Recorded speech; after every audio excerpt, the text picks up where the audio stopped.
Hello folks, how you doing? This is going to be quite the sloppy video. As you can see, I'm a mess, but that's okay.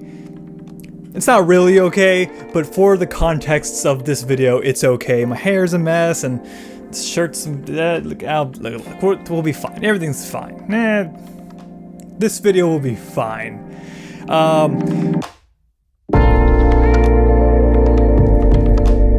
The year's over, right? The year's over, 2020. Look, I am not going to spend an entire video talking about 2020 because we all know how fucking wild and rough that year was for a lot of us. I don't want to spend this video doing that. I want to talk about the best of feature for 2020 that I plan to make. But this feature, or this year's feature, is going to be a bit weird, and that is a direct result of the year of our Lord 2020, so it's impossible for me not to address it. I'm just not going to dwell on all the very specifics of the bad shit in that year. I'm just going to talk about why the videos that you're gonna watch in this coming week are different and how that relates to how crazy 2020 crazy, how fucking living nightmare 2020 was.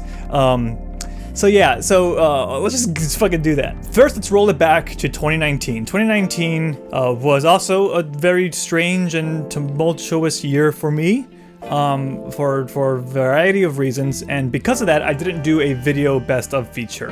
I ended up writing a best of feature for the site, which you can go read now if you never saw it. All 4 categories in one article. Just check that out. But it wasn't a very extensive feature. I didn't write an entire piece for every piece of media that I chose for the slots in the best of list. I mostly just wrote a couple brief sentences that off the top of my head and posted that to the website.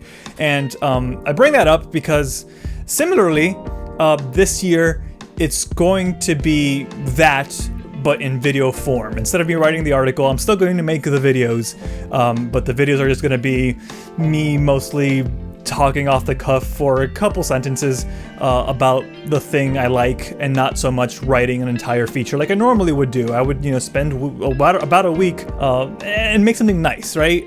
That's just not gonna happen this year because I just don't have the energy for that. I didn't have it last year, and I'm not gonna have it this year. I'm probably even going to do it in this very spot. I'm not gonna set up the set that I normally do for the feature videos over here. It's off camera with the the TV and the shelf and all that stuff. I did put the lights up. I at least put these lights up. See, you can see the green kind of shining on my arm there. I did that, but I'm not gonna do the whole nicer set on this side of the room.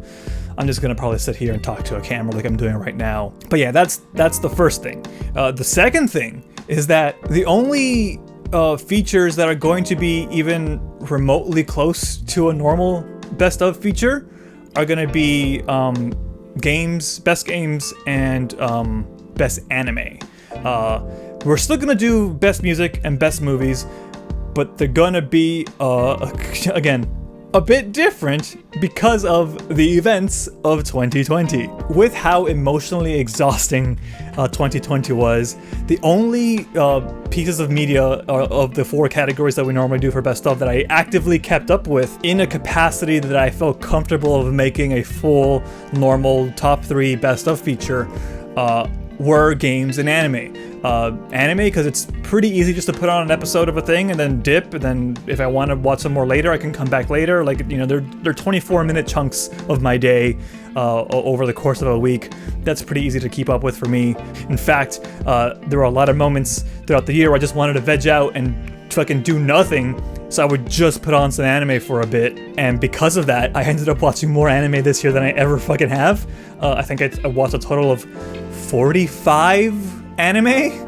Not necessarily shows. There were some movies thrown in there, which I'll get to in a bit, but yeah, I think the total number of anime that I saw this year was 45. Same goes for games. Games, I just fucking, video games are the thing that I go to all the time for any reason, right? To enjoy myself, to relax, to de-stress. Games are the number 1 on that list. So again, it was pretty easy for me to get lost in a video game and amass an amount of played video games this year to make a pretty a list I'm pretty confident with. The ones that are gonna be weird though, almost as weird as this video, are gonna be music and it's gonna be movies. And I'll tell you why. Movies have always been a difficult thing for me to kind of just sit down and watch. Unlike a TV show, or even TV shows are pretty hard for me to watch, the anime included, but at some point in my day, I'll find a way to watch an episode, 2 episodes, right? 48 minutes, 24 to 48 minutes of my day over the course of a couple weeks or a week, depending on how short the show is. Or right before bed, right? Right before bed, I'll be laying in bed and I'll just watch an episode or 2 right before bed because I'm gonna fall asleep, I'm winding down. That's easy for me to do. A movie though is a longer commitment. It's something that I gotta take up a good chunk of my day to do, and a lot of times I'd just be thinking, oh, I'd rather be playing a video game than just sitting here and watching this movie, or I'd rather be, watching 2 episodes of the show and then dipping and going to make food, or there's other things that I would rather be doing than watching a movie. But that was alleviated a bit because in 2019. And I think maybe a bit in 2018, something like that. I found out that my local theater, the large theater, the big theater near me, does $5 Tuesdays, and I would go most Tuesdays and just watch a movie because it got me out of the house. Like it was an excuse to get out of the house after being trapped in this place for 2-ish years because I didn't have a job. By the way, I have a job now. I'm working from home. I'm still trapped in here, but I have a job now, so that's cool. But yeah, so it was an excuse to get out of the house. It was an excuse to go out and do something that wasn't just me sitting here. So I watched a decent more amount of movies in 2019 because of $5 Tuesdays. Obviously, because of COVID, $5 Tuesdays are no longer a thing. Well, they're a thing again because the theater is open, but God, I'm not gonna go to a theater anytime soon. So that was a big reason why I didn't watch a lot of movies in 2020, along with the fact that movies basically stopped coming out for a period of like 5 months, right? They started coming back out digitally, later in the summer or earlier in the fall, middle of fall even. But by that point, I didn't care. I didn't care what movies were coming out. I didn't want to go track down a movie to go see it on what streaming service it was on. I just stopped. I just didn't watch a movie. But really, the list of movies that I saw is incredibly tiny. And in fact, I believe most of them are anime. And that's including both best old movie, like for the best old category, all the old movies I saw, and all the new movies that came out this year. And then we have music, which again is going to be another strange category because of the lack of stuff I listened to, new stuff that I listened to this year. I had plans to listen to a lot of new stuff. In fact, I did listen to some new stuff, or at least I started to listen to some new stuff that came out this year. And the deeper into this coronavirus pandemic we went, the more I found myself just wanting to snuggle up with comfort music, stuff that I already really enjoy and was able to be in a comfort zone, and because music is another one of my top things I go to de-stress, and it was just so easy to go back to the National album. Like there was stuff that I really was excited for, like the new RTJ album, right? Like there was I listened to part of it and I was like, sounds really great. I'm gonna listen to the rest of this, and I never did because I just kept going back to a different album, to an older album. There was a new band. They put out an album called Razzmatazz. The band is called, oh fuck, it's a long name. I don't know how, but they found me. I listened to a couple of those tracks and those sounded really great too, and I was excited to listen to that album, and I never fucking did. There were some pop albums that I really wanted to listen to, and I never fucking did. I just kept going back to stuff that I already liked from previous years or earlier in the year before the pandemic started, and just focused on that, with a few exceptions. So that's why this fucking list is probably going to be weird. I'm looking at it right now, and there's 10, 1, 2, 3, 4, 5, 6, not even, there's 8.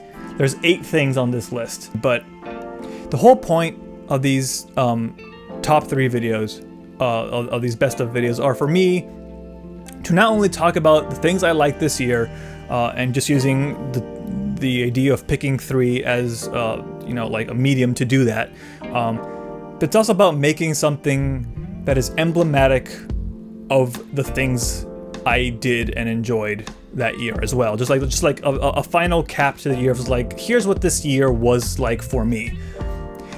And keeping that in mind, having a best of feature that's kind of a mess with 2 complete categories being totally not what I would have expected them being at the start of the year is pretty emblematic of the year 2020, I think. At least for me. So I take at least a little bit some solace in that. But yeah, that's it. Thanks for watching, folks. Thanks for watching whatever I put out this year. I didn't put out a lot this year. I did a few streams, which were cool. But I didn't do a lot for obvious reasons. But yeah, just thanks for sticking around if you stuck around, and if you enjoy what these videos are, then thanks for that too. I don't know what else to say. I'm gonna turn this video off now. Thank you, folks. Goodbye.